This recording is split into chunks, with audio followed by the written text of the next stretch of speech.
The blood underneath her nails bothered her. Cheap, stupid, useless gloves, the girl thought in annoyance. She had even worn 2 layers of them tonight, but a rare errant slash from the knife had sliced through both layers, and now the blood had gotten on her hands. Stupid! On any other night, she would have stopped and, carefully, methodically, scraped the scarlet flakes out from under her nails, one line after another. But she had no time right now. No time! No time! Moonlight cut across the floor of the mansion, illuminating part of the man's naked body. He bled strangely, the girl thought, compared with the others. The blood just pooled beneath him in a perfect circle, like a disk of smooth frosting on a cake. She sighed again and stuffed her canister of red spray paint into her backpack, then grabbed a few of the rags strewn on the floor. On the wall beside her was the symbol she had just hurriedly finished drawing. They had mistimed everything tonight, from the unexpected complications of Sir Robert Grant's security system at the entrance of the mansion to the surprise of him seeing them first instead of being sound asleep. They were running late. She hated running late.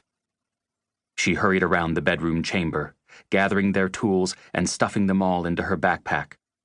The moonlight illuminated her features in regular intervals as she moved past the row of windows. Her mother used to tell her that she had doll-like features, had been doll-like since birth.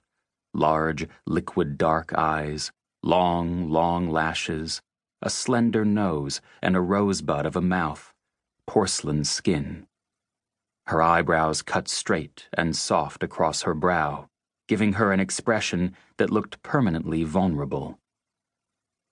That was the thing about her. No one ever saw what mattered until it was too late, until their blood stained her fingernails. Her hair had come undone in all the rush, tumbling in a river of black over her shoulders, and she paused to whip it back up into a knot. No doubt a strand or two had come loose and were now lying somewhere on the floor, leaving a clue for the police to follow. But no matter, if she could just escape from here in time. What a messy getaway, so uncharacteristic of her. I'm going to kill them, she thought bitterly, leaving me to clean this up. Somewhere in the night came the wail of sirens. She froze, listening intently. Her hand flew instinctively to rest on one of the knives strapped around her thigh. Then she started to run. Her boots made no sound. She moved like a shadow, the only noise being the faint bump of her bag against her back. As she went, she pulled her black scarf up across the bottom half of her face, hiding her nose and mouth from view, and fitted her pair of dark visors over her eyes. Through the visors, the mansion transformed into a grid of heat signals and green lines. The sirens were closing in rapidly. She paused again for a breath, listening. They came from different directions. They were going to surround her. No time, no time. She darted down the mansion's staircase, her figure lost entirely in the shadows, then made a sharp turn at the bottom to head not for the front door, but for the cellar. The security system had been rewired to seal the front door's lock from the inside, but the cellar was their getaway route, all alarms cleared and window locks ready for her command. As she reached the cellar, the sirens outside turned deafening. The police had arrived. Window A open, she muttered into her mouthpiece. At the other end of the room, the rewired window unlocked with a soft, obedient click. The police would gather at the front and back doors, but they wouldn't think to look on the side of such a huge house yet, not without knowing there was a tiny window at ground level. She ran faster. She reached the window and started pulling herself up and through it, snaking her way out in the span of a second.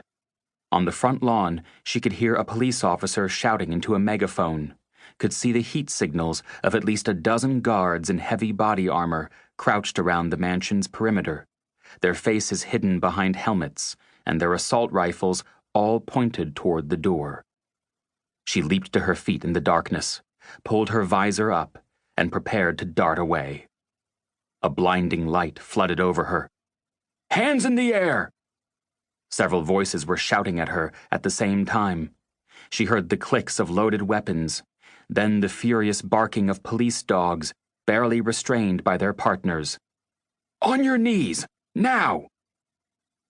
They had found her. She wanted to spit out a curse. No time! No time! And now it was too late. At least the others on the mission had already fled. For a fraction of a second, she thought about pulling out her knives and throwing herself at the closest officer, using him as a hostage. But there were far too many here, and the light had blinded her enough to make her vision inaccurate. She didn't have the time to make such a move without the police unleashing the dogs, and she had no desire to be mauled to death. So instead, she put her hands up. Officers shoved her hard to the ground, her face scraped against dirt and grass. She saw a glimpse of herself reflected in the police's opaque helmets, and the barrels of guns pointed directly in her face. "We got her!" one shouted into his radio, his voice hoarse with excitement and fear. "She's in custody! Stand by!" "You got me," she echoed to herself, as she felt cold cuffs snap onto her wrists. But with her cheek pressed against the ground, she still allowed herself a small, mocking smile behind her scarf. "You got me. For now."